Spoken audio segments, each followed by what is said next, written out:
أعوذ بالله من الشيطان الرجيم بسم الله الرحمن الرحيم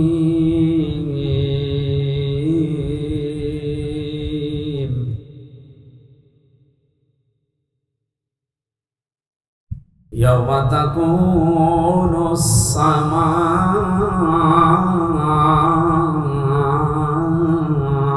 كالمهل وتكون الجبال كالعهن ولا يسأل حميم حميما يبصرونهم يود المجرم لو يفتدي من عذاب يومئذ ببنيه صدقت يا ربنا. عن أبي هريرة رضي الله تعالى عنه قال قال النبي صلى الله عليه وسلم اتقي دعوة المظلوم فإنها ليس بينه وبين الله حجاب رواه مسلم. وقال تعالى في شأن رسوله وما زادهم إلا إيمانا وتسليما اللهم صل على محمد وآله وصحبه وبارك وسلم. বাংলাদেশের ঐতিহ্যবাহী এলাকা ডমনি বাজার আফদালুল ইবাদাতি তিলাওয়াতুল কোরআন। এই হাদিসের ব্যাখ্যা অনুযায়ী যত নফল ইবাদত আছে সবচাইতে নফল ইবাদত আল্লাহর কাছে প্রিয় হচ্ছে কোরআনে কারীমের তেলাওয়াত, কোরআনের আলোচনা। বিশ্বনবী মসজিদে নববীতে প্রবেশ করলে বাম দিকে তাকিয়ে দেখলেন কিছু মানুষ আল্লাহর জিকির করছে, ডান দিকে তাকিয়ে দেখলেন কিছু মানুষ আল্লাহর কোরআন নিয়ে ব্যস্ত আছে। নবীজি বললেন দুইটা দল ভালো কাজে আছে, তবে কোরআনে কারীম নিয়ে যারা ব্যস্ত আছে তারা সবচাইতে উত্তম কাজে আছে। এই মুহূর্তে আল্লাহ আমাকে নির্দেশ দিয়েছেন আমি যেন কোরআনে কারীমের এই আলোচনায় শ্রোতা হিসাবে অংশগ্রহণ করি। টের পেলে মুহাম্মদুর রাসূলুল্লাহ সাল্লাল্লাহু আলাইহি ওয়াসাল্লাম যদি এখন বেঁচে থাকতেন আর এই ডমনি এলাকার পাশ দিয়ে যেতেন, কোরআনের ইজ্জতে তিনি আলোচনায় অংশগ্রহণ করতেন। এইরকম একটা জায়গায় আল্লাহ আমাদেরকে কিছু সময় বসার তৌফিক দিলেন। জবান খুলে বলছি আলহামদুলিল্লাহ। উনি দারাজ কণ্ঠে কথা বলছিলেন, বিজ্ঞান প্রমাণ করছে খালাকাল ইনসান আল্লামাহুল বায়ান, মানুষকে আল্লাহ বানিয়েছেন আর কথা বলার শক্তি দিয়েছেন। এতে মানুষ কথা বলতে পারে। এই কয়েক ইঞ্চি জায়গা থেকে এক একটা কথা বের হতে 27টা স্তর পার করা লাগে। কয়টা? 27টা স্তর পার করার পর একটা কথা তৈরি হয়। আপনি চিন্তা করেন এতগুলো স্তর পার করার পরে যদি একটা কথা তৈরি হয়, যিনি কথা বলার যোগ্যতা আমাদেরকে দিয়েছেন তার প্রশংসা বাদ দিয়ে অন্য কারো প্রশংসা আদায় করা ঠিক হবে? যদি আমরা উল্টা দেখেছি, আপনি যাই মনে করেন স্বাধীনতার পর থেকে পর্যন্ত বিভিন্ন মরা মানুষদের প্রশংসা যত এদেশে হয়েছে ওই পরিমাণ প্রশংসা আল্লাহর যদি হতো আমরা আল্লাহর ওলি হয়ে যেতাম। কি হয়েছে তাদের প্রশংসা করি? আপনি শান্তি পেয়েছেন?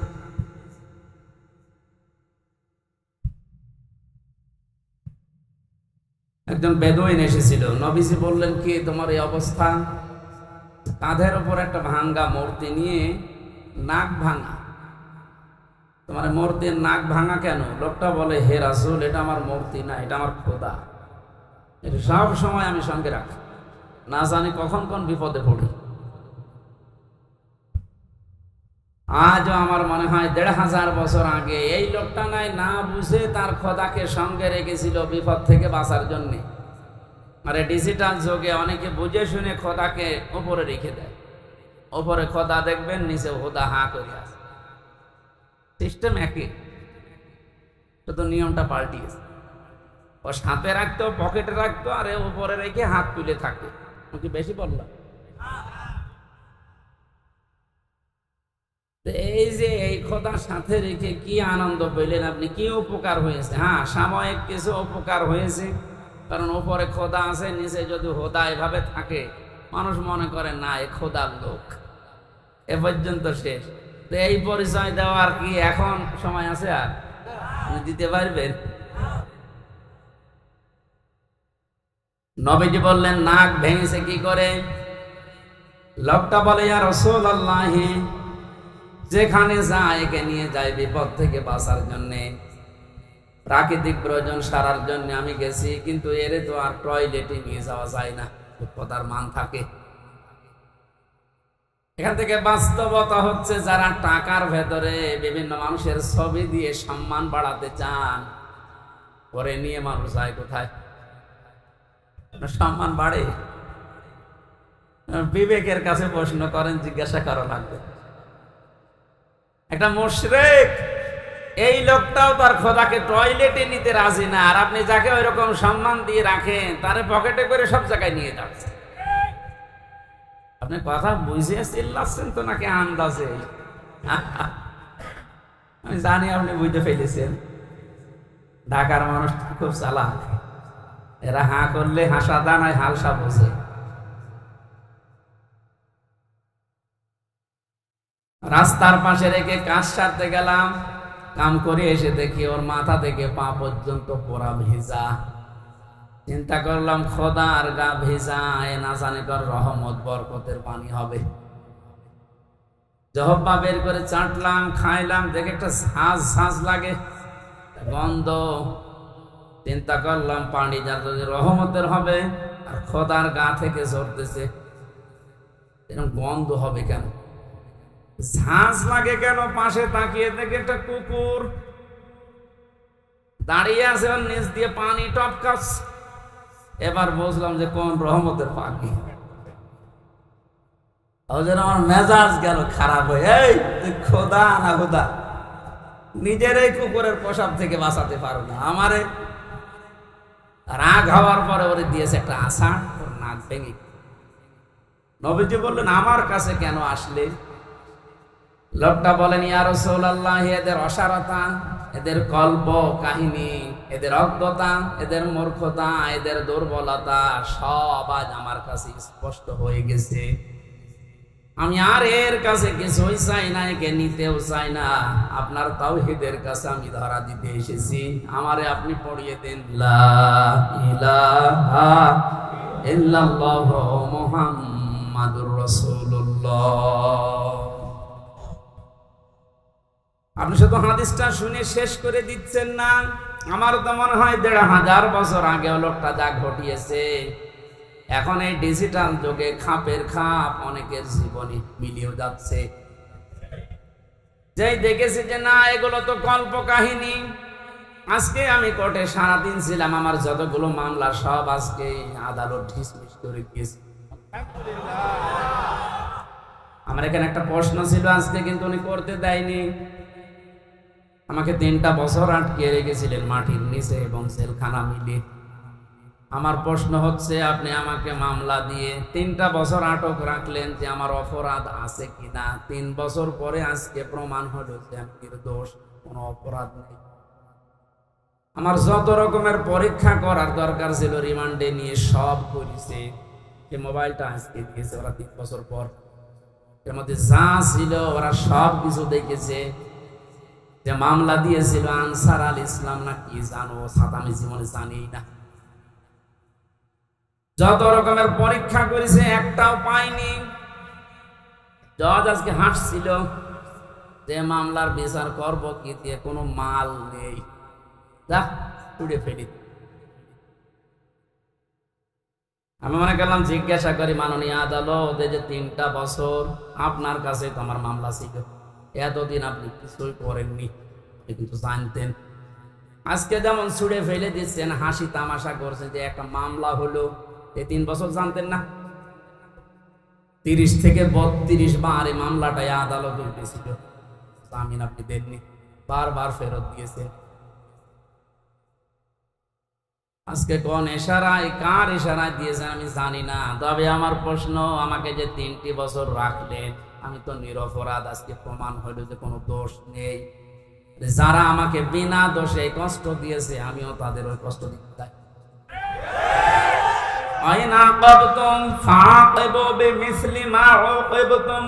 যতটুকু অত্যাচারিত হও অতটুকু করো।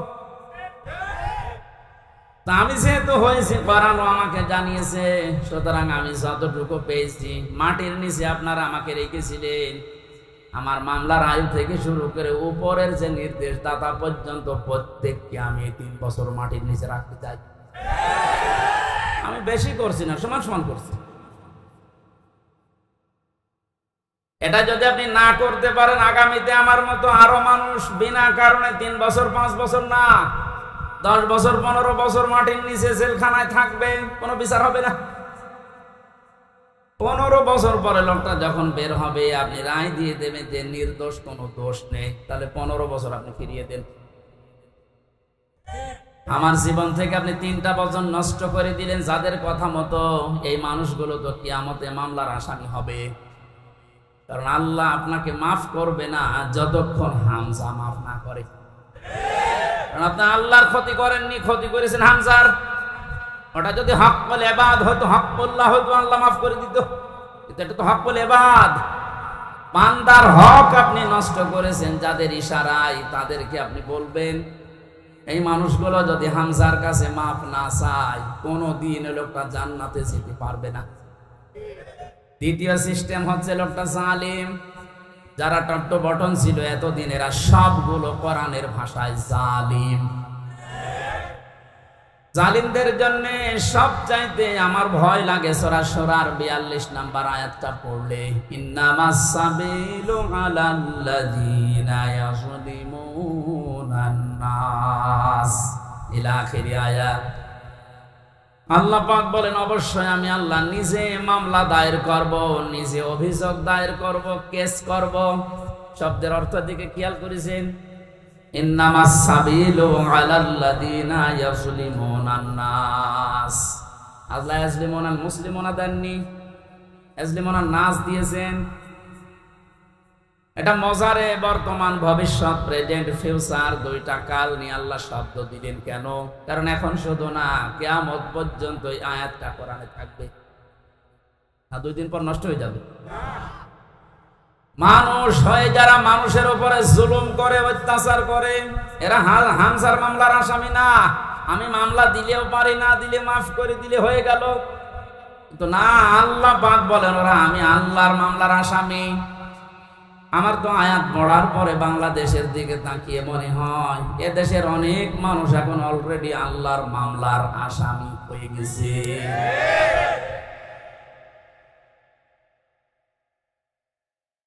যিনি বিচারপতি, যিনি রায় দেবেন, তিনি যদি মামলার বাদী হয়, বলেন আপনার পক্ষে রায় আসার সম্ভাবনা আছে? আমার পক্ষে তত বিচারপতি ছিল অনেকগুলো, সিএমএম কোর্টে, জজ কোর্টে, হাই কোর্টে পর্যন্ত, কিন্তু শুধু উপরের নির্দেশ পাইনি, এজন্য লিখে নাই। অথচ যিনি নিজে রায় দেবেন, যিনি নিজে নির্দেশ দেবেন, আলাইসাল্লাহু বিআহকামিল হাকিমিন, সবচাইতে বড় বিচারপতি তিনি আল্লাহ। আপনার মামলার আসামি। আমার ভয় লাগছে আমরা আবার আল্লাহর মামলার আসামি হয়ে যাচ্ছি না তো? ওয়ায়াবগুনা ফিল আরদি বিগাইরিল হক, অন্যায়ভাবে পৃথিবীতে বিদ্রোহ করে যারা বেড়ায়, এই 2 প্রকার মানুষ আল্লাহর মামলার আসামি। আর এই 2 প্রকার মানুষ এখন বাংলাদেশে বেশি। আগস্টের 5 তারিখ থেকে আজকের এই 2 তারিখ পর্যন্ত তাকান, এই 26-27 দিনে কত ভাবে চেষ্টা চালাচ্ছে কি করে বিশৃঙ্খলা তৈরি করা যায়, বিদ্রোহ করা যায়, দুনিয়া অশান্ত করা যায়। আমি আপনাকেই বলছি, আমি আপনাকে ভালোবাসি, বাঁচাতে চাই। কোরআনের চোখ লাগিয়ে দেখতে পেলাম এই দেশে 5 তারিখের পর থেকে 2 তারিখ পর্যন্ত যারা শান্ত হয়ে যাওয়ার পরে বিশৃঙ্খলা করার চেষ্টায় আছে, পৃথিবীর মানুষকে বোঝাতে চান যে শান্ত নেই, কত রকমের ক্রু তৈরি করে ইস্যু লাগিয়ে আপনি চেষ্টা চালিয়েছিলেন। তওবা করে ফিরে আসেন, নয়তো আপনি আল্লাহর মামলার আসামি। আমি আশা করি আপনি কথা বুঝেছেন।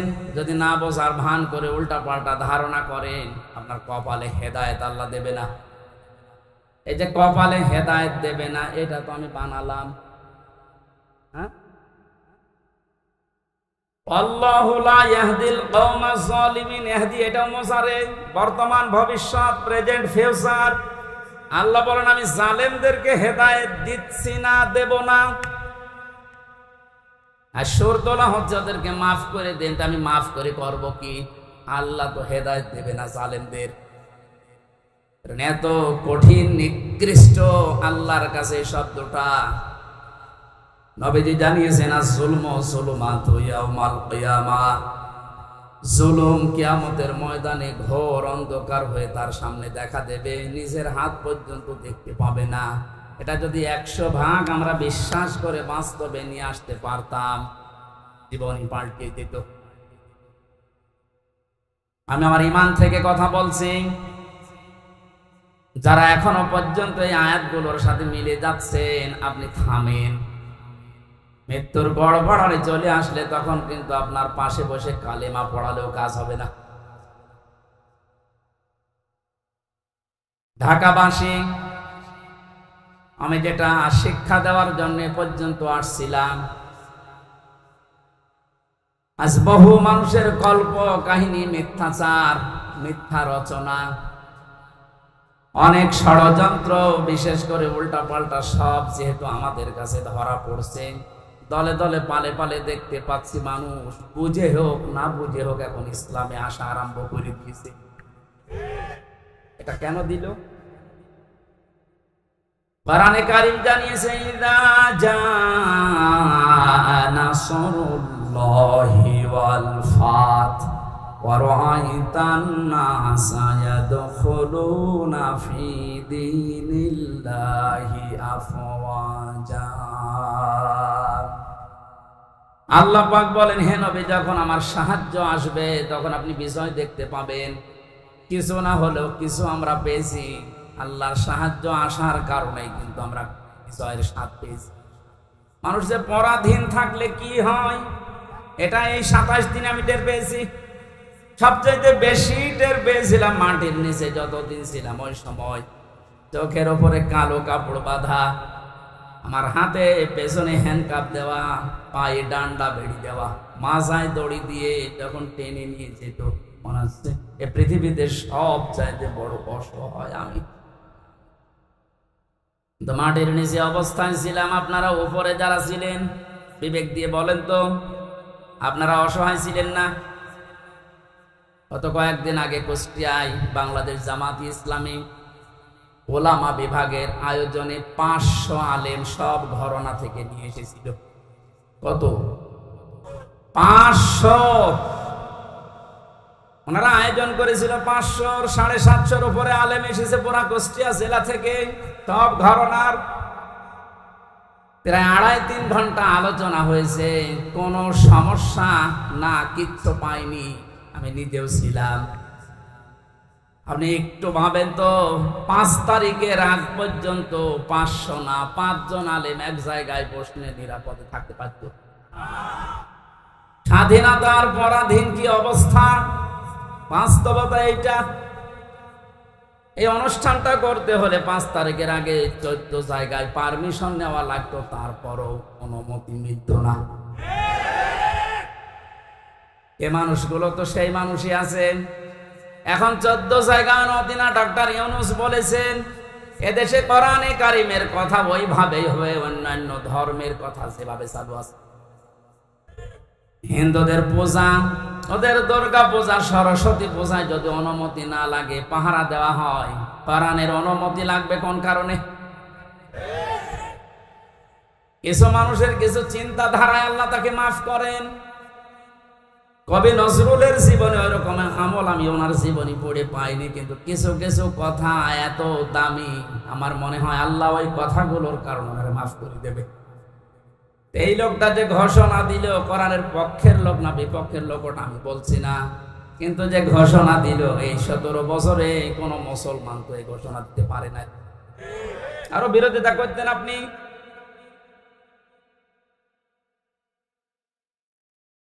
অন্যান্য ধর্মের অনুষ্ঠানে যদি অনুমতি না লাগে, মুসলমানদের কোরআন প্রসারে অনুমতি নেওয়া লাগবে। কোন কারণে? কোনো অনুমতি আজকে থেকে নেওয়া লাগবে না।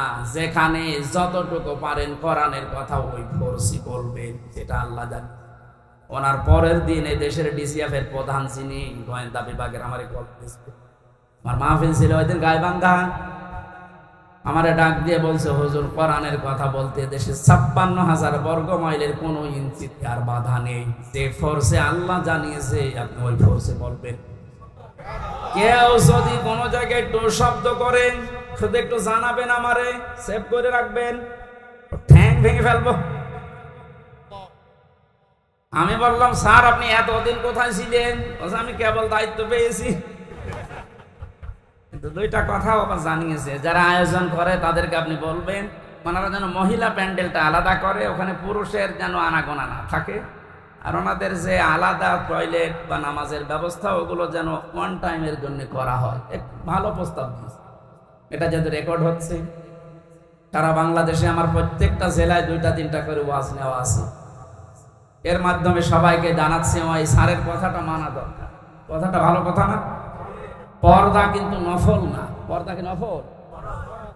ফরজ। কেমন ফরজ? নামাজের মতো ফরজ। কিন্তু আজ অনেকে এটাকে গুরুত্ব এভাবে দিতে চায় না, নফলও মনে করে না। পর্দা যে একটা ফরজ, নফলও মনে করে না। এই জন্যে কাজটা যেভাবে উনি করতে বললেন, আমি আপনাদের কাছে পৌঁছিয়ে দিলাম। উনি আজকেও আমাকে জানিয়েছে কোর্ট থেকে বের হওয়ার পরে, যেই দেখেছে সব মামলা ঢিসমিস হয়ে গেছে। আমি সাংবাদিকদের সামনে যখন ব্রিফিং করার পরেই কল দিয়ে জানিয়েছি যে আপনি কিন্তু আজকেও মাহফিলে যাবেন, আমি জানি। কোথায়? খিলক্ষেত। এটা খিলক্ষেত দেখেছেন? আমি জানি না আমার মাহফিল কোথায়, কারণ আমার সাথে যে ছেলেটা আছে ও আমার একদিন আগে জানায় যে আজকে অমুক জায়গায় মাহফিল আছে। ওনারা জেনে ফেলেছে, কত খোঁজ রাখছে। ওনার ওই কথাটা আমরা আহ্বান জানালাম, আপনারা মেনে চলবেন। মেয়েদের এই সিস্টেমগুলো একটু দরকার, ওনাদের ইসলাম জানা দরকার নেই বলেন? ঢাকাবাসী কোরআনে কারিম থেকে কথা আরম্ভ করার জন্য আমরা আল্লাহর শুকরিয়া জানাচ্ছি, যিনি আমাদেরকে এই স্বাধীনতার একটু হালকা সুখ পাওয়ার তৌফিক দিয়েছেন। যখন আল্লাহর সাহায্য আসবে, বিজয় যখন আপনি দেখতে পাবেন, বিজয়ের যতগুলো ধাপ আছে, একটা ধাপ আমি বাস্তবে সভাপতির সাথে আমি আজকে মিলাবো, একটু মিলাবেন। ওয়ারাইতান নাসা ইয়াদখুলুনা ফি দীনিল্লাহি আফওয়াজা। আল্লাহর সাহায্য আসলে আপনি বিজয় দেখতে পাবেন। বিজয়ের প্রথম ধাপ এটা, দলে দলে পালে পালে মানুষ দেখবেন ইসলামে প্রবেশ করছে। আপনি 27 দিনের জরিপটা একটু দেখেন। আগস্টের 5 তারিখের আগে আমি 4 তারিখে রাত্রে পেয়েছিলাম একটা জরিপ। ওই জরিপে দেখেছি এই দেশের 100 জনের মাত্র 15 জন চায় যে ইসলাম রাষ্ট্রীয়ভাবে কায়েম হোক, 85 জন চায় না। আজকে মাগরিবের পরের রিপোর্ট আমি ঘুমানোর আগে দেখেছিলাম বিবিসি থেকে। আজকের রিপোর্ট হচ্ছে দেশের 100 জনের 35 জন এখন চাচ্ছে দেশে কোরআন দিয়ে দেশটা চলুক। আপনি একটু সুযোগ দেন। দলে দলে যেভাবে প্রবেশ করছে, গাইবান্ধার পলাশ বাড়িতে আমি 45 মিনিট আলোচনা করার পরে এক হিন্দু অনার্স মাস্টার্স করা এক শিক্ষিত মানুষ এসে বলছে, আমার ধর্মে আমি আর থাকবো না, আপনি আমার ইসলামে প্রবেশ করান। এই যে অন্য ধর্মের মানুষ যদি বুঝে কোরআন চলে আসতে পারে। যারা হালকা পাতলা ইমানের অধিকারী তাদেরকে একটু সুযোগ দেন, দেখবেন দলে দলে যে আফওয়াজা পালে পালে মানুষ ইসলামে আসবে। জরিপ যেটা করেছে ও গাঁজা খেয়ে করেনি, বাস্তবতা দেখেই করেছে। 35 জন যদি হয়ে যায় 27 দিনে, আর 27 দিন যেতে দেন, 50% মানুষ যখন ইসলাম চাইবে দেশে কায়েম হয়ে যাক, আল্লাহর কসম কেউ বাধা দিয়া ঠেকাতে পারবে না। ওই যে অজ্ঞের ডাক দিচ্ছিলেন, ওই কথাটা বোঝানোর জন্য একটা উদাহরণ বলছি কয়েক মিনিটে, একটু মিলান। হোস্টেলে 100 জন ছাত্র, প্রতিদিন ওনাদেরকে যে নাস্তা দেওয়া হয়, এর ভেতরে 20 জন ঘাড় তাড়া করে আছে যে না, এই নাস্তা আমরা খাবো। কয়জন? 20 জনের ভেতরে না, 100 জনের ভেতরে 80 জন। 80 জন বলছে এই প্রতিদিন এই যে নাস্তা দেওয়া হয় এটা আমরা খাবো না, এই মেনু পাল্টাতে হবে। হোস্টেল যিনি সোফার আছেন বলছেন তাহলে ভোট দাও। প্রত্যেকেই ভোট বাক্স দিয়েছে। কেউ বলছে আমরা রুটি পাউরুটি চাই, রুটি কলা চাই, কেউ খেচুড়ি চাই, কেউ রোল চাই। এভাবে একটা একটা করে দিতে দিতে সর্বশেষ দেখা গেল 20 জন মাত্র যে নাস্তা ছিল আগে ওইটাই আছে, আর বাকি 80 জন এই নাস্তার সাথে একমত না। 20 জনের এক জায়গায় ভোট পড়েছে, এখনো 80 জন বাকি আছে, ওরাও ভোট দিয়েছে। কারোটা 15, কারোটা 14, কারোটা 18, এভাবে করতে করতে ভাগ হয়ে গেছে। নাস্তার বিল যেটা পাস হবে, বেশি সংখ্যক যেহেতু মানুষ যেখানে পাস হবে ওইটা, 80 জন থাকার পরও নাস্তার ওই বিলটা পাল্টায়নি। কারণ এখানে কয়জন? আরো জোরে বলে। তা না, এটা জীবনে মিলাতে হবে। আজ সময় এখন ওইটাই। আমরা সংখ্যায় টুপিওয়ালা মানুষ। এদেশে 100 জনের 96% আমরা মুসলমান। 20 জন যদি এদেশে ইসলাম নাও চাই, 80 জন আমরা চাই, কিন্তু ছোটখাটো বিষয় নিয়ে মতপার্থক্য করার কারণে আজ আমরা দল বিদলে বিভক্ত হয়ে 20 পর্যন্ত যেতে পারছি না। 18, 17, 15। জেলখানার ভেতরে আমি ছিলাম মাওলানা মামুনুল হকের সাথে 3টা বছরই। মানে মাঝে মাঝে বলতেন, হামজা বাইরে থাকতে ভাবতাম কি, আর ভেতরে এসে বসতেছি। এখন যে পাল্টিয়ে যাব, কে বুকে হাত বাঁধে, কে আমিন জোরে বলে, কে নবীকে দাঁড়িয়ে সালাম দেয়, কেউ বসে সালাম দেয়, ওসব সব বাদ। আল্লাহ একজন আছে, রাসূল একজন আছে, কোরআন আছে, কথা বিশ্বাস যারা করে তাদেরকে এক জায়গায় নিয়ে আসা লাগবে। ইহুদি, খ্রিস্টান, বৌদ্ধ, মুশরিক যারা, ওরা কিন্তু এই ধোঁয়াগুলো তুলে আমাদেরকে আলাদা আলাদা করে দিতেছে। এই জন্য 80 জন হওয়ার পরও 20 জনের সাথে পারছি না। এক কথা বলছেন, যেভাবে চলতেছে আশা করছি কোরআনের এই আয়াতটা বাস্তবে আল্লাহ আমাদেরকে দেখাবেন। আরাইতান নাসা ইয়াদখুলুনা ফি দীনিল্লাহি আফওয়াজা। দলে দলে পালে পালে যেভাবে মানুষ ইসলামে দীক্ষিত আর আরম্ভ হয়েছে, আল্লাহ পাক যেন চর্ম চোখে দেখার তৌফিক দেন যে কোরআন দিয়ে 56,000 বর্গ মাইল চলছে। শোক এবং শান্তি শব্দ দুইটা। শোক 3টি বিষয়ের নাম, শান্তি 4টা বিষয়ের নাম। বাস্তবে ছোট জীবনে বহু দেশ আমি ঘুরেছি। আমি আকিস গ্রুপে চাকরি করতাম খতিব হিসাবে। ওনারা একটা ভিসা লাগিয়ে 27টা দেশ আমার একবারে ঘোরানোর ব্যবস্থা করে দিয়েছিল। যদিও 3 বছর জেলে থাকার কারণে আমার ভাগ্য হয় নাই, তারপরও আমার ব্যক্তিগতভাবে বহু দেশে আমি গেছি। সুখ শান্তি এটা কিনতে পাওয়া যায় না। আল্লাহ পাক সুখ এবং শান্তি নিজের পক্ষ থেকে দান করেন। এজন্য 53 বছর হয়ে গেল, সুখ শান্তি দুইটার একটাও আমরা এখনো পাইনি, অনুধাবনও করতে পারছি না। কারণ চলছিল এই 53 বছর মানুষের তৈরি করা নিয়ম নীতি দিয়ে। বাবা চালিয়েছিল, আমি দেখি নাই, ওই মুরব্বীরা দেখেছে। ব্যাপারটা দেখে নাই? স্বামী চালিয়েছিল, ওনারা দেখেছে, আমি তো দেখি নাই। আমার 92 সালে জন্ম। চাচা চালিয়েছিল, বউ চালিয়েছে, ভাবিও চালিয়েছিল, সবগুলোই আমরা দেখেছি। শুধু কোরআন দিয়ে দেশ চললে কেমন দেখা যায় আজও দেখিনি। দেখেছেন? এটা দেখেছেন? দেখেছেন? এটা দেখার দরকার না যে এটা দিয়ে চললে কেমন লাগে?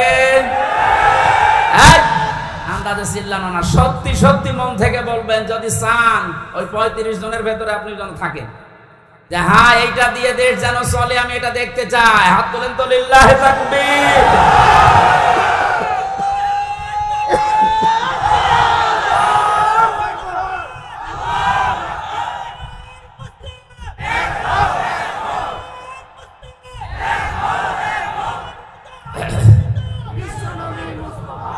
আলহামদুলিল্লাহ ভাই,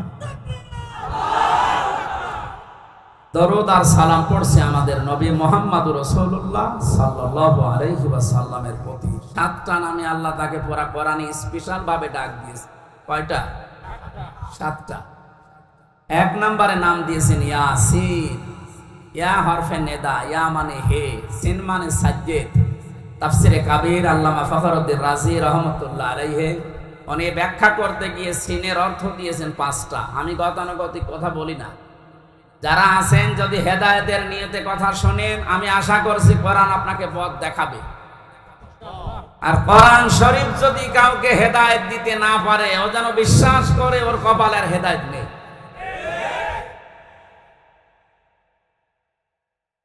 মানিত্তাবাআল হুদা বিগাইরিল কোরআন আদাল্লাহুল্লাহ। তিরমিজি শরীফের হাদিস। নবীজি বলেন, কোরআন বাদ দিয়ে যদি পৃথিবীর কোন জায়গায় কেউ ভালো হওয়ার নিয়তেও যায়, আল্লাহ নিজে দায়িত্ব নিয়ে তাকে গোমরা করে দেয়। ও ঢাকাবাসী শব্দের দিকে খেয়াল করেন, হুজুর আছে আদাল্লাহুল্লাহ বাবে ইফাল। নবী যদি দল্লা দিতেন তা অর্থ হয়ে যেত। দল্লা ইয়াদিল্লু না দিয়ে আদাল্লা ইয়াদিল্লু দিয়েছেন। দল্লা শব্দটার বাংলা অর্থ হচ্ছে আপনি নিজেই নিজেকে খারাপ বানিয়ে ফেলেছেন। আর আদাল্লা মানে আল্লাহ নিজে দায়িত্ব নিয়ে আপনাকে নিজে খারাপ বানিয়ে দিয়েছে। এ কথাটার অর্থ কি? কোরআন যেখানে নেই ওই জায়গায় যদি কেউ ভালো হওয়ার নিয়তেও যায়, ওকে খারাপ বানাবে হামজা কে? বলেন বলেন। হেদায়েত দেওয়ার একচ্ছত্র মালিকানা কার? দুনিয়ার কারো হাতে আল্লাহ দিয়েছেন, এমনকি নবীর হাতেও দেন নাই। এই জন্য নবী নিজের চাচা কেউ পারে নাই। এই হাদিস দ্বারা বোঝা যায় কোরআন যেখানে নেই ওই জায়গায় যদি আপনার নিয়ত ভালো থাকে, আল্লাহ কিন্তু আপনাকে ছাড়বে না। আপনি গেলেন কেন? এর বাস্তব প্রমাণ বাংলাদেশের মাজারগুলো। আপনি তাকান, আমার কুষ্টিয়ার লালনের মাজার। অনেকেই তো যায় ওখানে আল্লাহর ওলি ঘুমিয়ে আছে এই কথা মনে করে, কিন্তু কোরআন ওখানে চলে না, ওখানে চলে শুধু গাঁজা। আমি তো যতটুকু জানি বা দেখেছি, সারা দেশ মিলে আপনি যে কয় মন গাঁজা না পাবেন, লালনের মাজারে তার থেকে বেশি গাঁজা পাবেন। রাত 9টার পরে গেলে দেখবেন সব অন্ধকার, পুলিশ পাহারা দিয়ে গাঁজা খাওয়াচ্ছে। আমি একবার গিয়েছিলাম রাত 9টার পরে বাড়ির পাশে, তো গিয়ে দেখছে একটা ন্যাংটা, কিচ্ছু নেই, ওরে দুধ খাওয়াচ্ছে। কে এরে দুধ খাওয়ান? হুজুর আল্লাহর ওলি। আল্লাহর ওলি মানে হ্যাঁ, এর ভেতরে মাল আছে। মাল যা আছে সব তো দেখা যাচ্ছে। নতুন কোন মাল দেখা? ওই মাল তো সবার আছে, খালি বিচারপতি মানিকেরটা নেই, ওটা উড়ে গেছে। ওনাকে বলেছে যে আমার বিসি নিল কে, এখন বেশি বুঝতে পারছে না। ইসলামের যে ক্ষতি করেছে এই লোকটা, আলেমদের যে দুশ্মন ছিল, আল্লাহ আমার মনে হয় সরাসরি হাত দিয়ে দেখিস।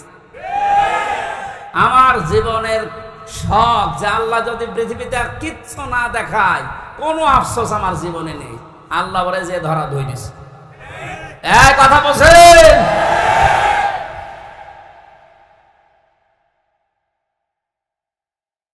এই লোকটার সম্পর্ক আমি শুনেছি, জেলখানায় থাকতে ছোট হুজুরটা আমার সাথে ছিল, ওই যে রফিকুল ইসলাম মাদানি, 2 মাস ছিল।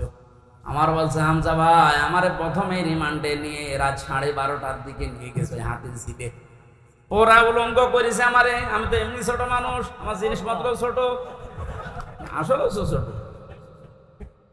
আমারে নিয়ে পুরা উলঙ্গ করে একটা সিগারেট হাতে ধরিয়ে দিল। অন্ধ উলঙ্গ মেয়ে লোক কোন জায়গা থেকে যেন নিয়ে আসলো, রাস্তার 2 পাশে ব্যারিকেড দিয়ে বন্ধ করা। এটা কোরআন শরীফ আমার সামনে একেবারে সত্য বলছি, আমাকে যা বলেছে ওই ফাঁসির কয়েদখানায় তাই বলছি। অর্ধ উলঙ্গ মেয়ে লোকটা আমার পাশে দাঁড় করিয়ে ছবি তুলছে আর বলছে এটা সকালে ছেড়ে দেব, দেশের মানুষ বুঝবে যে হুজুর কেমন। এত অসহায় লাগছিল ওই সময়, আমি তো এমনিতে ওদের সাইজে তাইতে একেবারে ছোট, আর মেয়েটা আমার ওর কাঁধ পর্যন্ত আমি অর্ধ উলঙ্গ, কোথা থেকে যেন ভাড়া করে নিয়ে এসেছে।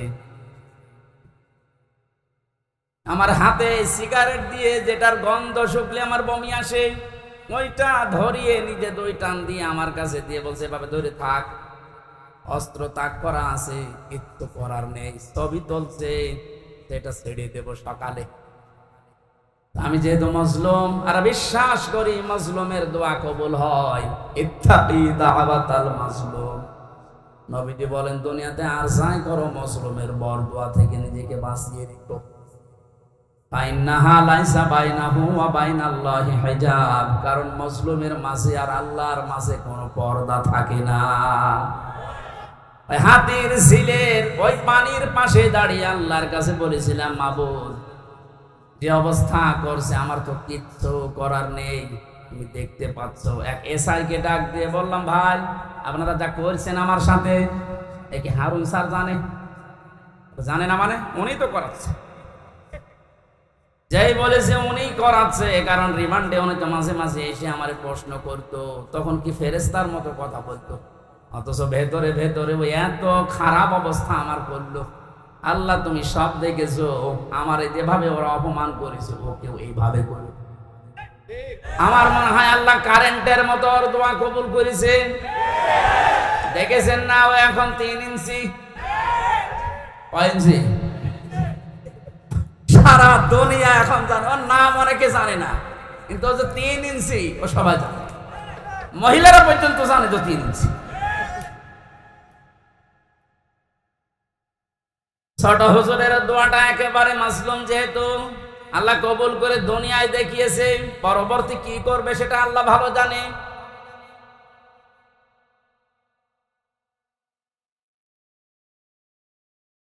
যেটা বোঝার জন্য বাস্তবে ইয়াসিন শব্দটা আমি নিয়ে আসলাম, আমি আশা করব আপনাকে ইয়াসিনে পাল্টাবে। অনেকে মনে করে ইয়াসিন সূরা পড়লে 10 খতম কোরআন শরীফের সওয়াব হয়।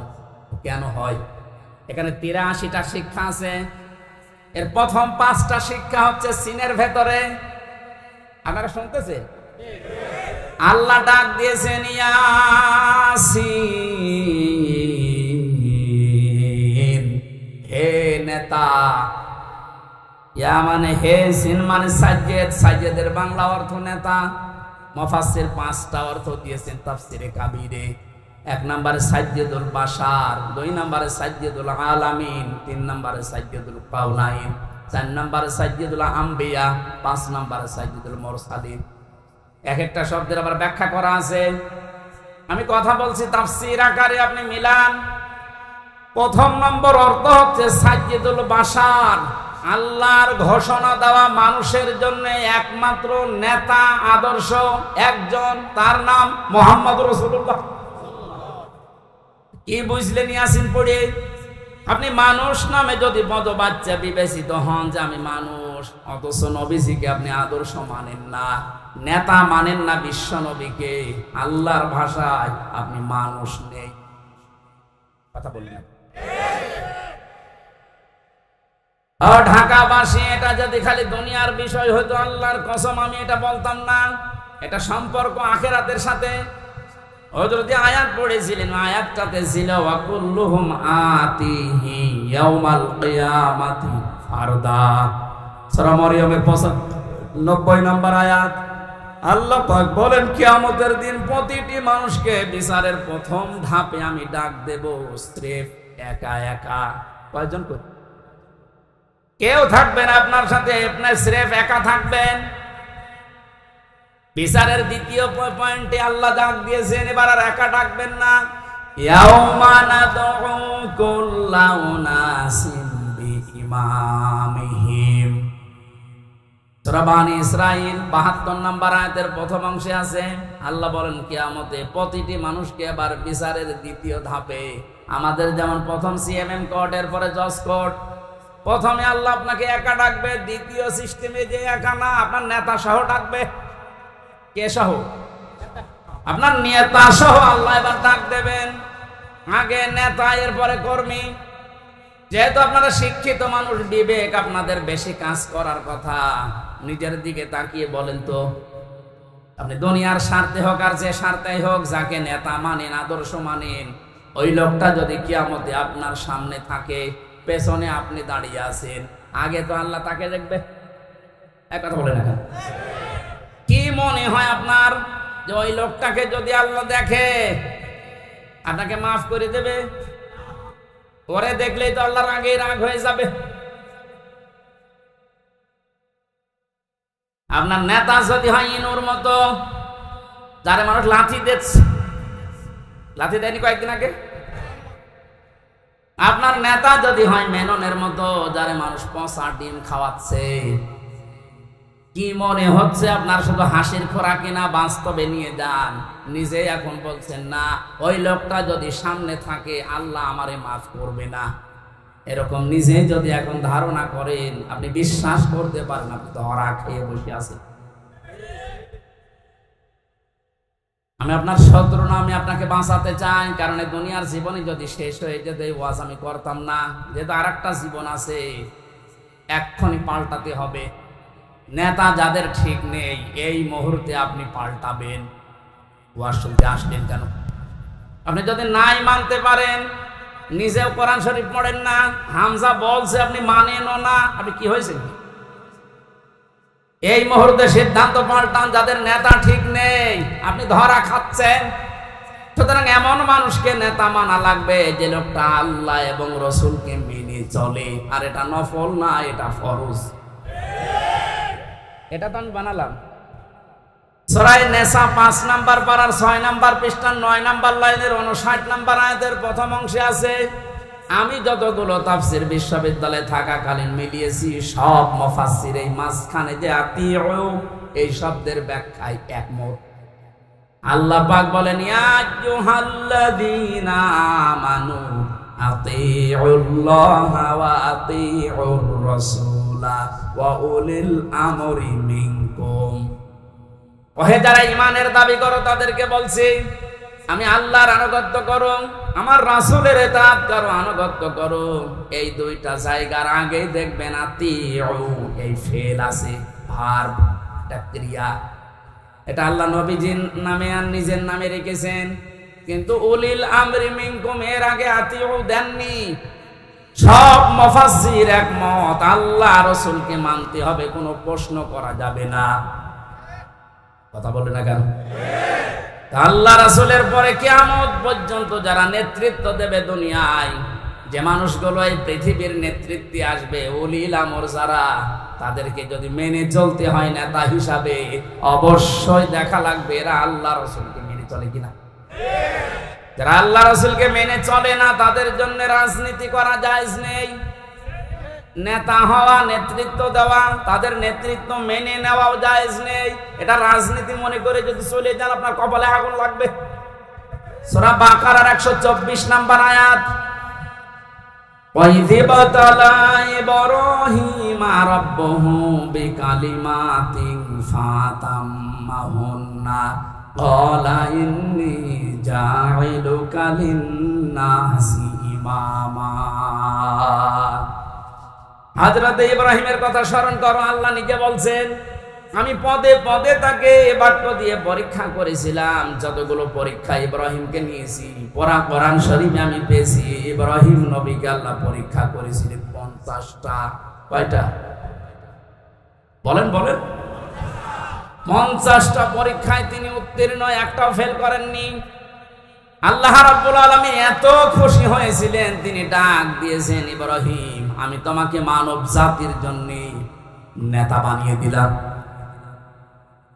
হযরত ইব্রাহিম বলেছিলেন, হে আল্লাহ, এই যে নেতৃত্ব দেওয়ার গুণাবলী, নেতা হওয়া, এটা কি শুধু আমি একাই পেলাম? ক্বালা ওয়া মিন যুররিয়াতি, নাকি আমার সন্তানাদি যারা দিয়ে কিয়ামত পর্যন্ত আসবে এরাও কি নেতা হতে পারবে? আল্লাহ সঙ্গে সঙ্গে সাফ ঘোষণা দিয়েছেন, ক্বালা লা ইয়ানালু আহদিজ জালিমিন।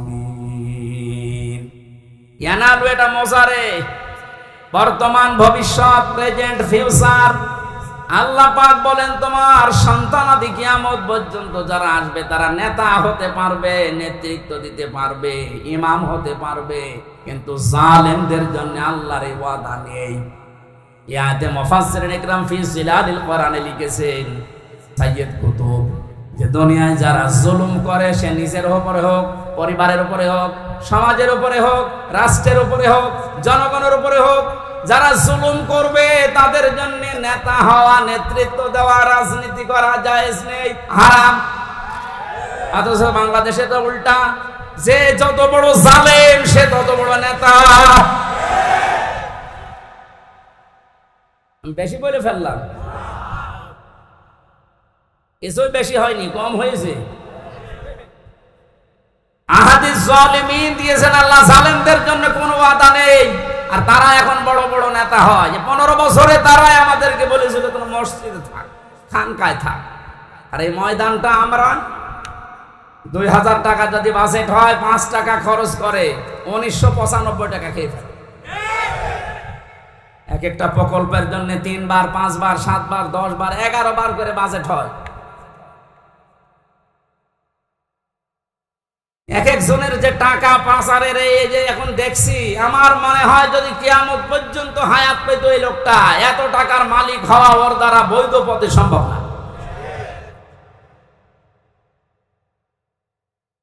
যদি ইয়াসিন শুধু পড়লে 10 খতম কোরআনের সওয়াব হয়, তা আপনি তো মানবেন। ইয়াসিনের প্রথমটাই তো মানেন না। এই নেতৃত্বের কথা বললেই বলে রাজনীতি। আরে ভাই, রাজনীতি মানে রাজনীতি, এটা কোরআনের পাঠ না। 903 জায়গায় আছে রাজনৈতিক কথা, ডাইরেক্ট ইনডাইরেক্ট মিলে। আপনি সেইটাকে অস্বীকার করে না বোঝার ভান করে চলে যাবেন, আর আল্লাহ আপনাকে ছেড়ে দেবেন। আশা করছি আপনার আদর্শ ঠিক করবেন, আর এক্ষুনি মোক্ষম সময়। এরপরও যদি কেউ না বোঝার ভান করে থাকেন, আসেন এদিকে, আপনাকে ছড়ি কোদাল দিয়ে বোঝাচ্ছে। বুখারী শরীফ দিয়ে, কোরআন শরীফ দিয়ে হবে না, ওরে দিয়া লাগে বাকারি শরীফ। আমি আসিন, এরা তো ব্যাখ্যা শেষ করতে পারবো না। নির্ধারিত আমরা আয়াত পড়েছিলাম 8, 9, 10, 3টা আয়াত পড়েছি সূরা মারিজ থেকে। কয়টা? এখানে আল্লাহ কিছু দৃশ্যের কথা দিয়েছেন, কিয়ামতের ভয়াবহতা, সে প্রথম থেকে এ পর্যন্ত। যে কিয়ামত যখন সংগঠিত হবে, এইরকম পাহাড় উড়ে যাবে, সব ধ্বংস করবেন আল্লাহ তাআলা। একথা বলতে বলতে এই কঠিন মুহূর্ত যখন তৈরি হবে, এই মুহূর্তে মানুষের অবস্থা কি হবে, আজকের আলোচনার বিষয়। এজন্য আমি মিলিয়েছি মুক্তিপণ। এটা বানিয়েছিলাম জেলখানায় থাকতে। জনাব এটিএম আজহারুল ইসলাম, নাম শোনেননি? এই লোকটা এখনো পর্যন্ত জেলে আছে। উনি একদিন একটা বই পাঠিয়েছিল, মুক্তিপণ, লেখক সৌদি আরবের। উনি বলছে, হামজা এটা পড়বা, জনগণের সামনে কথা বলো, মানুষ যেন পরিবর্তন হয়, এটা অনেক ভূমিকা পালন করবে। আমি পুরাটা 2-3 বার এই 3 বছরে শেষ করেছিলাম। দেখলাম যে হ্যাঁ, পরিবর্তন হওয়ার যদি মন থাকে, এই মুক্তিপণ এই শব্দটা মানুষের ভেতরে ঢোকাতে পারলে মানুষ আসবে ফিরে। আল্লাহ কিয়ামতের একটা বিশাল কঠিন ভয়াবহ দৃশ্যের কথা নিয়ে আসতে গিয়ে এই জায়গায় আমাদের কাছে এসে থামবে। একটা মিলাবেন নিজের সাথে। আল্লাহ রাব্বুল আলামিন বলেন, ওয়ালা ইয়াসআলু হামিমুন হামিমান ইউবাসসারুনহুম। সেদিন শহীদের পরিচয় দেবে না। এই যে হামিমুন মানে অন্তরঙ্গ বন্ধু, শহীদ বলা হয়। একে অন্যের যখন দৃষ্টিগোচর করা হবে, একে অন্যের সামনে যখন নিয়ে আসা হবে, কেউ কারো পরিচয় দিতে চাইবে না। রব্বুল আলামিন বলেন এই লোকটা কি করবে হে নবী আপনি জানেন ইয়াবাদুল মুজরিমু লাউ ইয়াফতাদি মিন আযাবি ইয়াউমিযিম বিবানি। এই লোকটা মুক্তিপণ হিসাবে নিজের সন্তানকে প্রথমে আল্লাহর কাছে বলবে আল্লাহ এটা দিয়ে দিলাম, আমার এই ছেলে মেয়ে দিয়ে দিলাম, আপনি আমাকে বাঁচান আজকে। আমি আয়াতটা পড়ার পরে মিলিয়েছিলাম আমার ফারিহার সাথে। আমার ছোট মেয়েটা আমি জেলখানায় যাওয়ার আগে 1 বছর বয়স ছিল, এখন ওর বয়স 4 বছর। ওর কথা যখন মাঝে মাঝে মনে হতো আমি একটার সাথে মিলাতাম যে বিবানী, আল্লাহ কিয়ামতের দিন সন্তান মানুষ দিতে চাইবে মুক্তিপণ হিসাবে, তো এটা তো আমার সাথে মিলছে না। আমি আয়না ঘর থেকে শুরু করে ডিবি অফিসে এই মাটির নিচে গুম হওয়া থেকে শুরু করে জেলখানার এই ফাঁসির কন্ডেম ছেলে থেকে বিচ্ছিন্ন ছিলাম, যোগাযোগ কষ্ট পেয়েছি, কিন্তু আমার মেয়েটাকে আমি যে ভালোবাসি এখনো পর্যন্ত আল্লাহ রসুলের পরে পৃথিবীতে সবচাইতে বেশি ভালোবাসি এখনো আমার ওই ছোট মেয়েটাকে আল্লাহ নিজে তৈরি করে দিয়েছে। অথচ আল্লাহ বলছেন ফারিহাকেও কিয়ামতে হামজা তুই বলবি যে এটাও দিয়ে দিলাম, আমারে বাঁচাও। এটা আমার তো বিশ্বাস হচ্ছে না যে না এটা হবে না, এটা হওয়া কথা না। আল্লাহ বলেন শুধু ফারিহাকে না,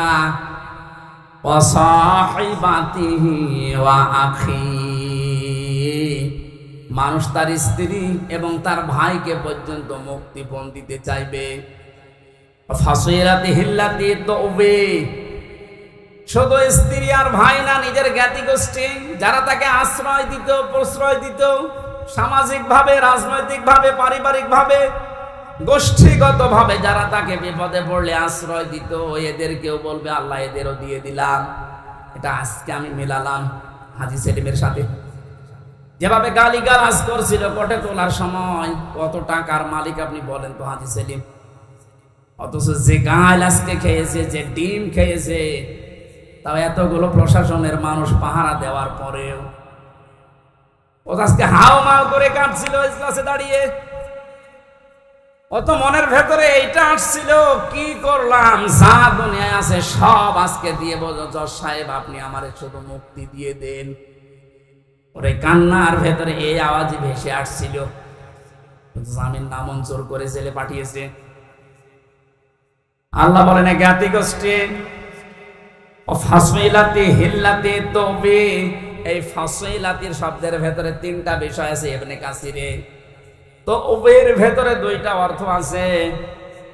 আল্লাহ পাক বলেন এই পৃথিবীতে ও আপন মনে করে যে মানুষগুলোর যার কাছে যেত, যারা আশ্রয় দেবে বলে বিশ্বাস করত, এই মানুষগুলোকেও কিয়ামতে বলবে আল্লাহ জ্ঞাতি গোষ্ঠী দলের লোক সব নেতা খেতা দিয়ে দিলাম, আমাকে তুমি একটু মুক্তি দাও। আল্লাহ বলেন এতটুকু না, আর একটা আছে ওমান ফিল আরদি জামিআ, ওর দুনিয়ায় যত স্থাবর অস্থাবর সম্পদ ছিল, যত সম্পদের মালিক ছিল সব আমাকে দিতে চাইবে, শুধু বলবে সুম্মায়ুজি, আমি মুক্তি চাই। আমি কি চাই? এটা শুধুমাত্র মনে হয় হাজী সেলিমের জীবনে, আমাদের জীবনে এরকম সময় আসবে না? এক কথা বলুন, প্রত্যেকের জীবনে অপেক্ষা করছে। আমি আমার ফারিহাকে, আমার স্ত্রী তামান্নাকে, আমার ভাই নেই, আমার বোন আছে রুনাকে, আমার জ্ঞাতি গোষ্ঠীর 100 জনের 98 জন আওয়ামী লীগ করতো, এখন পুরা পাল্টিয়ে গেছে। এখন বলছে আমরা কিছু করি না। এই পর্যন্ত না, আমার যত সম্পদ আল্লাহ দিয়েছেন, আমার বাবা আর আমার সব আমি একটা একটা করে আল্লাহকে আমি দিতে চাইবো। শুধু বলবো আল্লাহ তুমি আজকের এই কঠিন দিন থেকে আমারে বাঁচাও। আল্লাহ দিনের পরিচয়টা একটু দিয়েছেন কোরআনে, ফাকাইফা তাত্তাকুনা ইন কাফারতুম ইয়াউমা ইয়াজআলুল ওয়ালদানা শিবা। হে নবী, কিয়ামত আমি কেমন ভাবে বানাবো জানেন? যুবক মানুষ কিয়ামতের দৃশ্য দেখে বিদ্ধ হয়ে যাবে। ঢাকাবাসী একটা মানুষ বুড়ো হয়ে যায় কখন? 60 বছর, 70 বছর, 80 বছর সময় লেগেছে, কিন্তু এমন দৃশ্য সালসালা আল্লাহ নিজে বলছেন আমি বানাবো। আমার মতো হামজা 32 বছর বয়স, সঙ্গে সঙ্গে সেকেন্ডের ভেতরে বুড়ো হয়ে যাব। এই কঠিন ময়দানে আল্লাহ ঘোষণা দেবেন, কাল্লা, কখনো না, কখনো না। যতগুলো দিতে চাইলে মুক্তিপণ একটাও নেওয়া হবে না। ইন্নাহা লাযা, তোরে আমি লাজাই দেব। কোন জায়গায়? প্রশ্ন আসতে পারে, লাজা কি? এখানে যারা আছে আমরা অনেকেই জানি জাহান্নাম 7টা, জান্নাত 8টা। আমি কোরআনে কারিমে পেয়েছি লাহা সাবাতু আবওয়াব আবিম মিনহুম জুজুম মাকসুম। সূরা হিজরের 44 নম্বর আয়াতে আছে, আল্লাহ পাক বলেন জাহান্নামের দরজা 7টা। যে যে অপরাধ করবে আল্লাহ তাকে ওই দরজা দিয়ে ওই জাহান্নামে প্রবেশ করাবে। তাহলে জাহান্নাম একটা, এর দরজা 7টা। কয়টা? এটা মনে হচ্ছে কোন স্কুল না? এখানে 1 থেকে মনে করেন 5 পর্যন্ত পড়ানো হয়। প্রত্যেকটি ক্লাসে আলাদা আলাদা রুম আছে, কিন্তু বিদ্যালয় বা শ্রেণী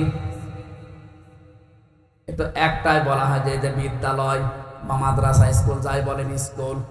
এই স্কুলের 5টি স্তর আছে, 1 থেকে 5 পর্যন্ত। যে যে ক্লাসে পড়ে সে দরজা দিয়ে প্রবেশ করে ক্লাস করে বাড়ি চলে যায়। 3তে পড়ে 5-এ গিয়ে ক্লাস করতে পারবে। এটা যেমন সহজে বুঝলেন। আল্লাহ পাক জাহান্নাম বানিয়েছেন একটা, স্তর বানিয়েছেন এরকম 7টা। দুনিয়ায় যে যে ধরনের অপরাধ করবে তাকে ওই দরজা দিয়ে প্রবেশ করিয়ে শাস্তি দেবে। এর 1 নম্বর দরজার নাম হচ্ছে হুতামা, খুব ভয়ঙ্কর জায়গা। এর 2য় নম্বরে লাজা। আল্লাহ বলেন এই যে মানুষগুলো মুক্তিপণ হিসাবে কিয়ামতের কঠিন দৃশ্য থেকে দিতে চাইবে, দিতে চাইবে, দিতে চাইবে, আমার আওয়াজ হবে কাল্লা, না, ইন্নাহা লাযা, তোরে এই লাজার দরজা দিয়ে প্রবেশ করাবো। এটা কেমন জায়গা হে নবী আপনি জানেন? নাযাআতাল লিশাওয়া। এখানে ঢুকলে আগে মানুষের চামড়া খসে যাবে। শাওয়া শব্দের শাব্দিক অর্থ বেশি ইবনে কাসিরে, হাড় টুকরা টুকরা করলে যেভাবে খণ্ড বিখণ্ড হয়ে যায়, উপরে বাড়ি দিলে হাড় যেভাবে খণ্ড খণ্ড হয়ে যায়, এইরকম জায়গা এটা। বাংলাদেশ সহ বিশ্বের যত কঠিন জায়গা আছে, শুধু যেখানে কারেন্টের শর্ট দিয়ে মানুষকে গলিয়ে ফেলা হয় এইটা বাদ দিয়ে, এদেশে এমন কোন রিমান্ডের জায়গা নেই যেখানে গেলে চামড়া আগে খসে যায়। আমরা বহুবার বলেছিল যে এই যে এইগুলো আমরা তুলি, অস্ত্র নিয়ে এসেছিল বিভিন্ন মেশিন, যে এই যে নখ আমরা তুলে ফেলি এইটা দিয়ে। তো ওটা দেওয়ার পরে এরপরে টান দেবেন, এরপরে উঠবে, তাছাড়া ধরে রাখলে ওঠে না। অথচ আল্লাহ নাযাআতাল লিশাওয়া দিয়েছেন, লাজায় প্রবেশ করার সঙ্গে সঙ্গে মানুষের চামড়া আর এই নখগুলো উঠে চলে যাবে। এবার আপনি ভাবেন তো বাস্তবতা নিয়ে যে কিরকম জায়গা এটা, যেখানে প্রবেশ করলে আগে চামড়া খসে চলে যায়, নখ উড়িয়ে যায়। আল্লাহ বলেন কঠিন ভয়ঙ্কর জায়গায় কাদেরকে ডাকবে জানো? তাদউ মান আদবারা ওয়া তাওয়াল্লা। এই দুনিয়ায় যে মানুষগুলোকে সত্যের দিকে আহ্বান করা হয়েছে, এরা সত্যের কথা শোনার পরে অহংকার করে এদবার করেছে, মুখ ফিরিয়ে নিয়েছে। আমার মনে হয় আয়াতের বাস্তবতা বাংলাদেশে সবচাইতে বেশি। এত কোরআনের কথা আলোচনা পৃথিবীর কোন জায়গায় হয় না। এত আলোচনা হওয়ার পরে, সত্যকে সত্য জানার পরেও যারা ঘাড় ঘুরিয়ে অহংকার করে চলে যান, আপনার জন্য আল্লাহ লাজা প্রস্তুত করে রেখেছে। ইহুদি খ্রিস্টানদের আমরা প্রতিদিন 17 বার করে বরদোয়া দেই। কতবার? এই যে গায়রিল মাগদুবি আলাইহিম ওয়ালাদ-দাল্লিন, দুইটা জাতির কথা আছে, ইহুদি আর খ্রিস্টান। বারবার আল্লাহকে বলা হচ্ছে, আল্লাহ এদের পথ আমাদেরকে দেখিও না, এরা অভিশপ্ত। এরা অভিশপ্ত না? আমি তাফসিরে পড়েছি কেন আল্লাহ এদের নাম দিলেন। কারণ ইহুদি খ্রিস্টানদের কাছে সত্য এসেছিল আমাদের নবীজি সম্পর্কে, যে বিশ্ব নবী মুহাম্মদ রাসূলুল্লাহ শেষ নবী, এটা সর্বশেষ নবী, শ্রেষ্ঠ নবী। ইহুদি আর খ্রিস্টানরা জানতো ওদের তাওরাতে ইনজিলে স্পষ্ট আছে লেখা, এরপরও অহংকার করে হিংসা করে মানতো না। আপনি কিন্তু বুঝতে পারছেন হামজা যা বলছে কোরআন দিয়ে হাদিস দিয়ে ও বানিয়ে বলছে না, ও সত্য কথাই। সত্য জানার পরেও অহংকার করে হিংসা করে অনেকে এরপরও চলে যাবে, এদের জন্যই লাসা। 2 নম্বরে যারা মাল সম্পদ জমা করে আর বারবার সংরক্ষিত রাখার চেষ্টা করে। আজ হাজারো মানুষে বাংলাদেশে চরিত্রের আছে, বৈধ অবৈধ নেই, মাল জমা করে যাচ্ছে। ইয়াহসাবু আন্না মালাহু আখলাদা, মনে করে এটা আমার কাছে স্থায়ী ভাবে থাকবে। শুধু জমা করে শেষ না, এটা সংরক্ষণ করার জন্য কত কায়দা কৌশল। এদেশে জায়গা হয় না, বেগম পাড়া বানাচ্ছে। এদেশে জায়গা হয় না, সুইস ব্যাংকে রাখছে যেন সংরক্ষিত থাকে। সম্পদ উপার্জন করা নিষেধ না, বৈধ পথ বাদ দিয়ে যারা অবৈধ পরে উপার্জন করার পরে এগুলো যারা সংরক্ষণ করার চেষ্টায় আছেন হক আদায় না করে, তার মানে যাকাত দেওয়ার হক ছিল আপনি দেননি, দান সাদাকা করার অর্থ ছিল আপনি করেননি। বৈধ বৈধ না ভেবে শুধু জমা করা, এভাবে যারা জমা করে গিয়েছেন আর সংরক্ষিত রাখার জন্য চেষ্টা চালিয়েছেন, আপনার জন্য লাজা। আমাকে সহ যারাই শুনলাম, আল্লাহ তুমি লাজা থেকে আমাদেরকে বাঁচাও, বলেন আমিন। বাংলার মুসলমানেরা, পৃথিবীর জমিনটা আপনি যদি বদ্ধ জায়গায় কিছুদিন থাকেন, আপনার কাছে স্পষ্ট ধারণা চলে আসবে মাটির নিচে সরকার আমাদেরকে দিয়ে লস হয়নি, আমার কষ্ট হয়েছে, লস হয়নি। দুনিয়ার জীবনটা আগে যে দৃষ্টিতে দেখতাম, পুরা দৃষ্টি আমার পাল্টিয়ে গেছে। আল্লাহ তাআলা বলেন, আমাল হায়াতুদ দুনিয়া ইল্লা মাতাউল গুরুর। পৃথিবীর জমিনটা ধোঁকা, বাস্তবে এখন দেখছি ঠিক 100 ভাগ আসলে ধোঁকা। আপনার মা বাবা ধোঁকা, স্ত্রী ধোঁকা, সন্তানাদি ধোঁকা, আপনার নেতা খেতা দলের লোক সব ধোঁকা। মনে করছেন না মা বাবার সম্পর্কে কথা বললো কেন? ধোঁকা। আপনি বাস্তবে নিয়ে যান, দেখবেন।